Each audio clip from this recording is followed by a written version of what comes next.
So finally we are at the very last video of this chapter, and it is going to get completed in this 22nd video, right?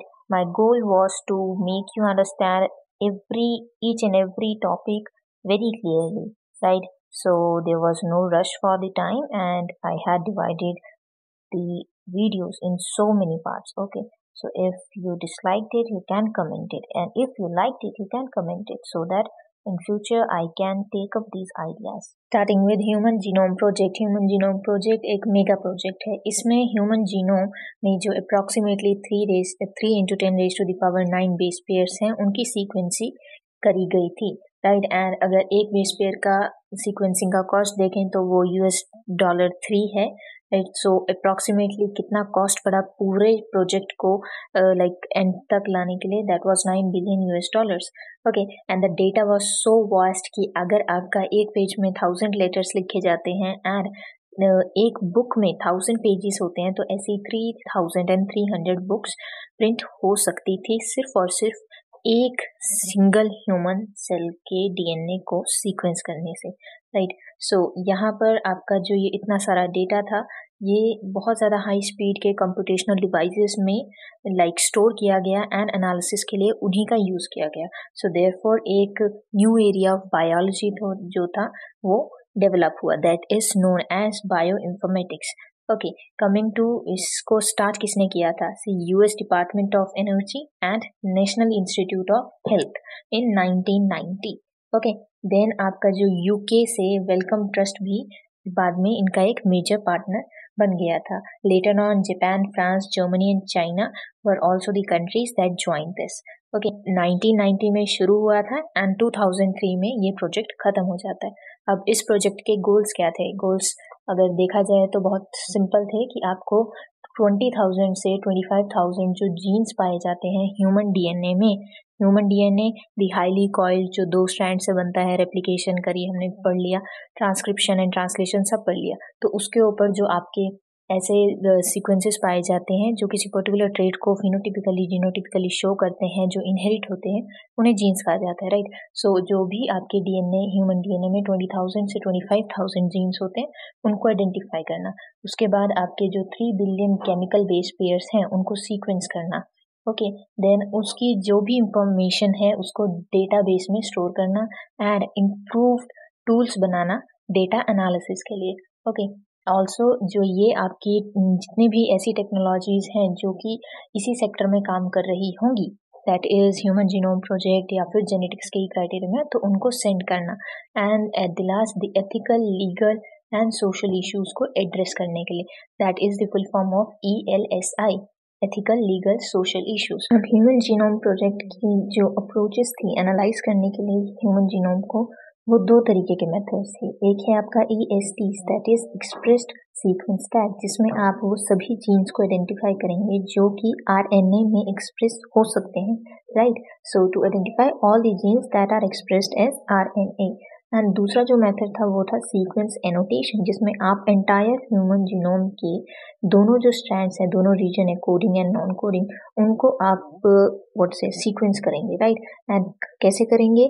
आप सारे के सारे total DNA को isolate करेंगे, then उसके बाद उसको convert करेंगे छोटे छोटे रैंडम फ्रेगमेंट्स में, देन और छोटे साइजेस में डालेंगे एंड देन क्लोन करेंगे. क्लोन मीन्स खूब सारे मल्टीप्लाई करेंगे एक सुटेबल होस्ट में डालकर using a suitable vector, right. And then उसके बाद जब क्लोनिंग हो जाएगी उसके बाद आप एम्प्लीफिकेशन करेंगे ताकि खूब सारे पीसेस ऑफ डीएनए फ्रेगमेंट्स आपको मिले. देयरफॉर मीन्स सीक्वेंस अगर आपको करना है डीएनए को तो ये इजी हो जाएगा, राइट.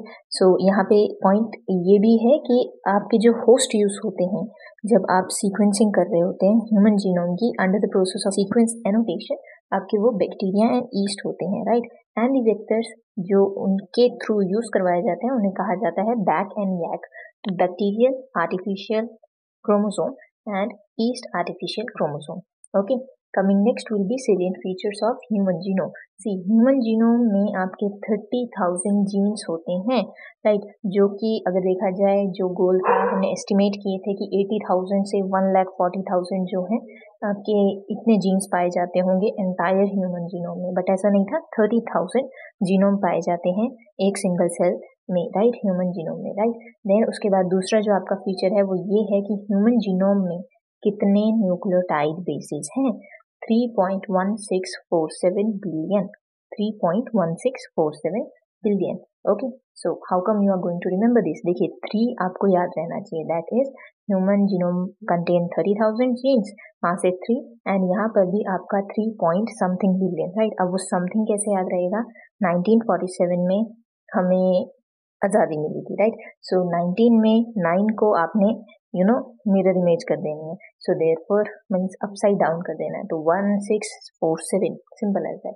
ओके, थर्ड पॉइंट है कि जो आपका पूरा जीनोम होता है उसमें जो स्ट्रक्चरल जीन होते हैं जो कि प्रोटीन को कोड करेंगे, राइट, 2% से भी कम होते हैं। Okay, so less than 2% of the genome show structural gene that code for protein. चौथा पॉइंट आपका ये है कि एवरेज जीन का जो साइज है वो है 3000 बेस पेयर, अगेन 3, तो 3000 बेस पेयर जो है वो एवरेज साइज है। एवरेज होता है जब आप बड़े से छोटा total number of base pair जितना भी साइजेस है उसको डिवाइड कर देते हो, कितने आपने साइजेस लिए, राइट। सो सबसे जो बड़ा लार्जेस्ट मीन्स आपका जीन है human gene, that is dystrophin of 2.4 million basis, right, जो कि एक्स क्रोमोसोम पे पाया जाता है। ओके, एंड सबसे छोटा जीन होता है वो है TDF, ओके, जो कि 14 बेसिस का बना हुआ है, जो कि प्रेजेंट होता है वाई क्रोमोसोम पे। Okay, so average size is 3000 base pair, सबसे बड़ा size is dystrophin 2.4 million base pair, and सबसे छोटा इज TDF 14 बेस पेयर। सबसे बड़ा डिस्ट्रोफिन एक्स क्रोमोसोम पे पाया जाता है एंड 14 TDF वाई क्रोमोसोम पे पाया जाता है। ओके, देन क्रोमोसोम 1 जो है उसमें आपके 2968 जीन्स पाए जाते हैं, that is maximum number of genes, and जो आपका वाई क्रोमोसोम होता है उसमें 231 जीन्स पाए जाते हैं, that is minimum gene. Okay, coming next will be 99.9% जो न्यूक्लियोटाइड बेसिस होते हैं वो एग्जैक्टली सिमिलर होते हैं सभी ह्यूमन बीइंग्स में। Okay, so B it be you, your parents, your siblings, your neighbours, your relatives वगैरह वगैरह, सब उन सब में जो न्यूक्लियोटाइड बेस हैं वो 99.9% जो है वो एग्जैक्टली सेम है, ओनली 0.1% जो है डिफरेंसेस होते हैं। नेक्स्ट पॉइंट इज कि आपके अबाउट 1.4 मिलियन ऐसी लोकेशंस आपके ह्यूमन जीनोम पे पाई जा सकती हैं जिसमें आपका सिर्फ एक न्यूक्लियोटाइड जो है वो पॉलीमॉर्फिज्म शो कर रहा है। पॉलीमॉर्फिज्म मतलब कि चेंज शो कर रहा है, राइट, वैसा ही नहीं है जैसे कि बाकी सारे रिपीटेटिवली हैं। Okay, so therefore single nucleotide polymorphisms और SNPs आपके 1.4 मिलियन लोकेशंस पे रिपोर्ट किए जाते हैं। देन उसके बाद अगला पॉइंट है कि रिपीटेड सीक्वेंसेस जो हैं वो एक बहुत लार्ज पोर्शन बनाते हैं ह्यूमन जीनोम का। तो वही बात है कि आपका पॉलीमॉर्फिज्म जो है वो बहुत कम लोकेशंस पे पाया जा रहा है, एंड जो आपका ह्यूमन जीनोम है उसमें ज़्यादातर तो जो सीक्वेंस है वो रिपीटेड ही है, राइट।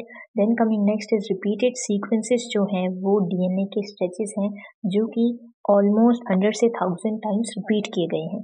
ओके, बट कंटिन्यूसली भी हो सकता है एंड डिसकंटिन्यूसली भी हो सकता है। अदर देन ह्यूमंस जो नॉन ह्यूमन ऑर्गेनिजम्स हैं जैसे कि बैक्टीरिया, इसमें E. coli, yeast, Caenorhabditis elegans and Drosophila and plants में राइड एंड Arabidopsis भी सीक्वेंस करवा दिए जा चुके हैं। Okay, so till here our genome project is done. इसमें हमने means mega project then 9 billion cost रहेगा जिसमें एक बेस पेयर का आपका कॉस्ट है $3। देन आपकी 3300 बुक्स आपकी वो प्रिंट हो सकती हैं। देन बायो इन्फॉर्मेटिक्स एक न्यू एरिया इन बायोलॉजी है।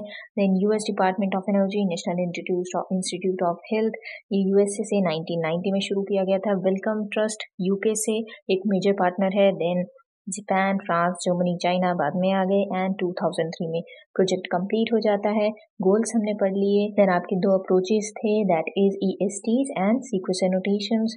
देन आपके 2 host bacteria and yeast and उनके vectors BAC and YAC, then silent features of human genome, and we are done with human genome project. Now starting with DNA fingerprinting, DNA profiling. Okay, so this is the last topic of this particular chapter 6.10. 10. Finally, this chapter is going to be end, right? So 99.9% जो base sequence होता है आपके humans में वो same होता है. Only 0.1% आपका base sequence differ करता है एंड फिनोटिपिकली आपके इंडिविजुअल को यूनिक बनाता है. आपके पास दो मेथड्स होते हैं जिससे कि आप genetic differences between any two individuals पता कर सकते हैं, राइट? या फिर एंटायर पॉपुलेशन में पता कर सकते हैं, जो कि पहला होगा सीक्वेंसिंग ऑफ डीएनए, सेम जिसमें आपका बायोटेक के मेथड्स यूज होंगे, बट द पॉइंट इज ये बहुत ज़्यादा एक्सपेंसिव है, राइट? बट दूसरा पॉइंट है DNA fingerprinting. So DNA fingerprinting का रिजल्ट बहुत जल्दी आ जाता है. देन सर एलेक्स जेफर्स ने 1984 में डीएनए फिंगरप्रिंटिंग की टेक्निक को डिस्कवर किया था, राइट? सो नेम हमें याद रह जाता है, that is sir Alex Jeffers, but 1984 हम बहुत बार भूल जाते हैं. सो सी, हमारे इंडिया में 1984 में राइट्स हुए थे, right? So it was a history creating time, right? So sir Alex Jeffers ने भी उस टाइम पर एक हिस्ट्री क्रिएट करने वाली टेक्निक को डिस्कवर कर दिया, राइट? दो it was not that okay, but काम चलाने के लिए ओके है. Then DNA fingerprinting is a technique to identify a person on the basis of his or her DNA specificity. Okay, now our next step is principle of DNA fingerprinting. Jeffers ने जब DNA fingerprinting की technique discover करी तब ये बात observe करी कि हर एक इंडिविजुअल का जो DNA है उसमें कुछ ऐसे सीक्वेंसेस होते हैं जो कि पॉलीमॉर्फिज्म शो करते हैं, that is variation at genetic level. Okay, and इन्हें कहा गया variable number of tandem repeats, that is VNTRs. Okay, इन्हें मिनी सैटेलाइट्स भी कहा जा सकता है. ऐसे सीक्वेंसेस जो कि 11 से 60 बेस पेयर से बने हुए होते हैं, एज वेल एज वो स्पेसिफिक होते हैं हर एक इंडिविजुअल में.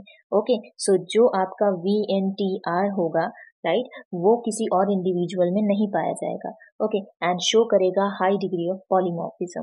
देन ये आपका जो साइज होता है VNTR का वो 0.1 से 20 KB तक का हो सकता है. अब जब आपको DNA फिंगरप्रिंटिंग करनी है तो आप कहीं से भी DNA को यूज कर सकते हो, that is from any tissue, that will be blood, hair follicle, skin, bone, saliva, sperm, etcetera, right? And आपका बेसिस क्या है DNA फिंगरप्रिंटिंग का?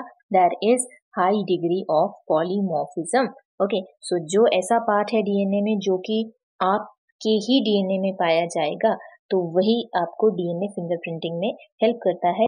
अब DNA मॉर्फिज्म शो कैसे होता है? It is due to mutation, या फिर हम कह सकते हैं इनहेरिटेबल म्यूटेशन, ठीक है? एंड इसकी जो फ्रीक्वेंसी होती है एंटायर पॉपुलेशन में वो बहुत ज़्यादा हाई होती है, that must be greater than 0.01.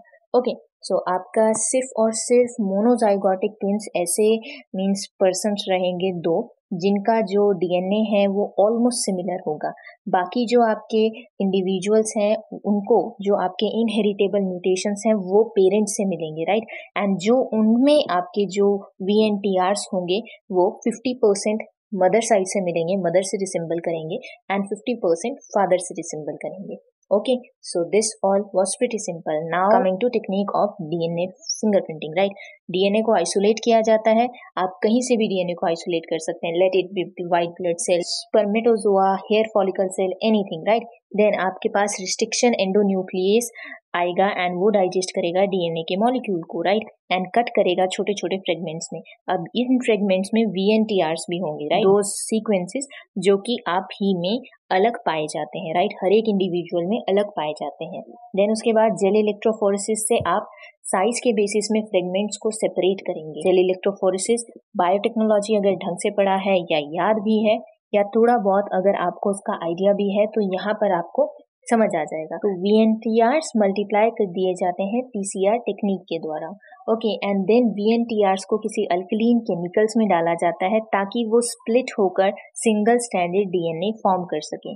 Okay, तो आपके जो सिंगल स्ट्रैंडेड DNA फ्रेगमेंट्स हैं जेल में से जो आपको निकले हैं अब उसको शिफ्ट कर दिया जाता है नाइलॉन पेपर पे या फिर नाइट्रोसेलुलोज मेम्ब्रेन पे by southern blotting technique. Okay, so here 3 techniques are to be known. See, Western blotting technique is used for proteins, Northern blotting technique is used for RNA, and Southern blotting technique जो है वो आपकी use होती है DNA के लिए. Okay, so single stranded DNA fragments of the gel are shifted onto nylon paper or nitrocellulose membrane by Southern blotting technique. Okay, so अब जो सिंगल स्ट्रैंडेड डीएनए के फ्रेगमेंट्स फॉर्म हुए हैं, उनमें से जो रेडियो एक्टिव प्रोब्स बनाए जाएंगे, उनको हाइब्रिडाइजेशन प्रोसेस से वीएनटीआर के साथ नायलॉन मेम्ब्रेन में ही डाल दिया जाता है।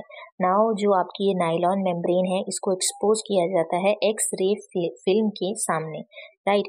एंड जहाँ पर भी रेडियो एक्टिव डीएनए पाया जाता है वो डार्क बैंड से शो हो जाता है। ओके, इस टेक्निक को बोला जाता है ऑटो रेडियोग्राफी, जिसमें आप कर क्या रहे हो, जो आपके वीएनटीआर्स हैं, जो कि ऐसे मीन्स आपके सीक्वेंसेस हैं जो कि सिर्फ एक ही इंडिविजुअल में पाए जाएंगे, दैट इज यू, वो रेडियो एक्टिवली शो कर दिए जाएंगे एक्सरे फिल्म की हेल्प से एक नायलॉन मेम्ब्रेन पर। सो जो अब ये डार्क बैंड्स फॉर्म होते हैं एक्सरे फिल्म के ऊपर, वो डीएनए फिंगरप्रिंट्स शो करते हैं।